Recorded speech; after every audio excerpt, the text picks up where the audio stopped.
When we think of spy films, we think of this. It's the classic spy film iconography that we've come to know and recognize over many decades. Iconography associated with a narrative that, as Moffat puts it, contains the spy hero who saves the world from a megalomaniac villain through a combination of violence, gadgets, sexual charisma, and adaptability. We've seen this play out countless times throughout classic and modern film franchises alike, with some examples being OSS 117, James Bond, Mission Impossible, and Jack Ryan. So it becomes highly refreshing to see a film that plays with these expectations. Kingsman introduces itself as a progressive spy film by conforming, revising, and reflecting the existing tropes and conventions of the genre, but at the same time fails to dismantle the genre itself despite its very clear attempts. But to understand how Kingsman challenges such expectations, we need to first take a step back and look at the spy genre itself as well as its different phases. According to Alan R. Booth, spy films contain common plot elements of adventure, suspense, politics, and romance, while dealing with themes such as good versus evil, loyalty, betrayal, patriotism, xenophobia, and war. These are characteristics that embody the spy film genre and can still be seen today. The early wave of spy films came and went during the First World War, when the idea of espionage and war was on everyone's mind. It rose again by the Second World War and started to develop more as a genre, to the point where the Americans started using them as anti-communist propaganda in Hollywood during the ideological war that was the Cold War. The period of the Cold War saw a huge increase in spy films. The development of the spy genre points to the distinct phases and waves of trends that can be spotted within film genre, as classified by Thomas Schatz into 4 stages. 1. The experimental stage, 2. The classic stage, 3. The revisionist stage, and 4. The reflective stage. Kingsman toes a line between the revisionist and the reflective stage, as it is a progressive spy film that works off and parodies the classic tropes. But for a film to be revisionist or reflective, it must first still work within the genre.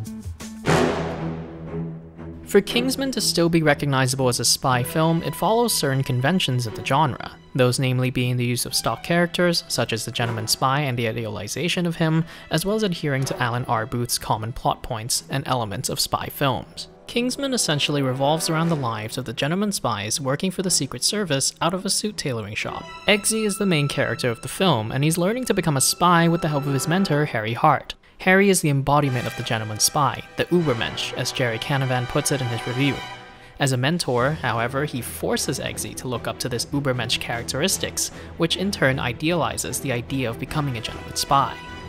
Eggsy becomes Harry's legacy after he dies to the hands of Valentine towards the end of the second act. Although he failed the Kingsman initiation, he comes out of training as an ideal gentleman spy waiting to prove himself again. Eggsy does so by taking down Valentine, the film's megalomaniac villain, and he does so the Kingsman way, just as Harry taught him. The ending conforms to the traditional ending of spy films, where the gentleman spy always wins. Eggsy's journey as a gentleman spy follows the common plot elements and certain themes earlier described by Alan R. Booth. These plot elements include adventure, as we follow Eggsy's journey into becoming a Kingsman and stopping Valentine from carrying out his global genocide agenda. This also plays on the theme of good versus evil. Suspense, creating impossible odds for Eggsy and then even turning the Kingsman organization itself into an entity that cannot be trusted. This plays on the theme of betrayal. Politics, the Kingsman organization being the British National Security Force, as well as multiple political leaders agreeing to Valentine's deal knowing that they would survive, which plays onto the theme of questioning loyalty. Lastly, romance, where Eggsy meets his eventual love interest, Princess Tilde, who he finds on his final mission. Not only does conforming to the genre make Kingsman a recognizable spy film, but it creates a dialogue with previous works before it through references and homages. This essentially allows the film to revise and reflect upon the genre as a whole. The way that Kingsman approaches the rather conventional storyline of good versus evil is what sets it apart from the films of the classic stage. The film essentially revises the genre by introducing feminist and diverse characters, as well as a self-conscious narrative. Roxy is a character that breaks the existing norm that all spies must be men, and even breaks the notion that gentlemen spies must be male. Roxy is seen wearing the same clothes and in the same position as the other men in the traditionally all-male group of spies.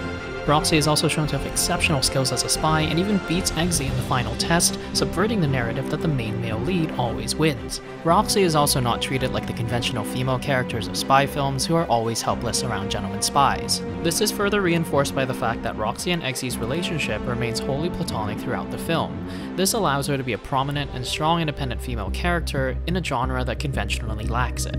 The diversity of representation also extends to the villains, as Valentine is presented as a successful and genius black man with a global influence to execute his plan. Gazelle is presented as a highly capable disabled woman who Valentine trusts to be his right-hand woman.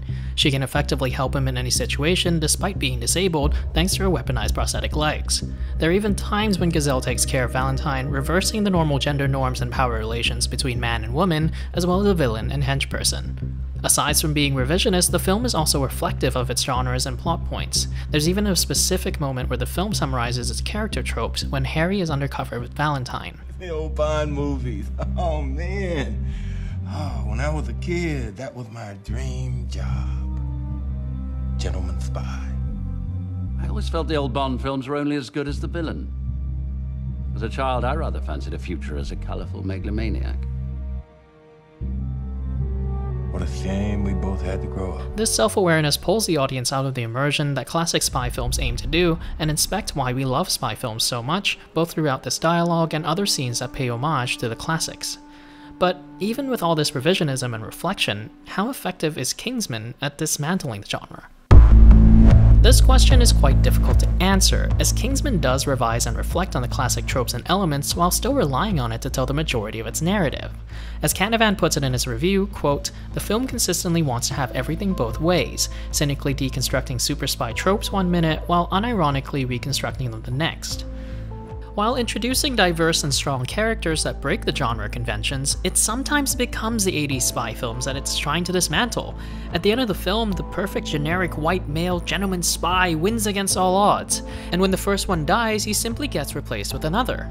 The feminist characters introduced in the film, such as Roxy and Gazelle, are also immediately undercut by Princess Tilde, who wholly embodies the Bond girl stereotype. These are characters that, as Moffat puts it, are the victim bimbos and the male-oriented view of female sexuality.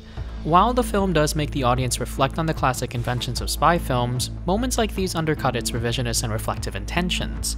It wants to be progressive for modern audiences, but doesn't fully commit to it for the sake of celebrating outdated tropes of the classic stage. Although Kingsman struggles to reform the spy genre, it does revise and reflect on its characters and narrative tropes. This film introduces diverse and feminist characters in a progressive and nuanced narrative that complicates the traditional male fantasy of spy films.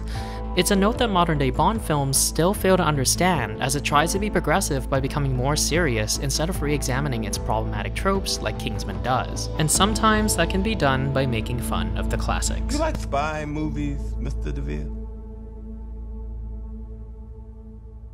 Nowadays, they're all a little serious for my taste.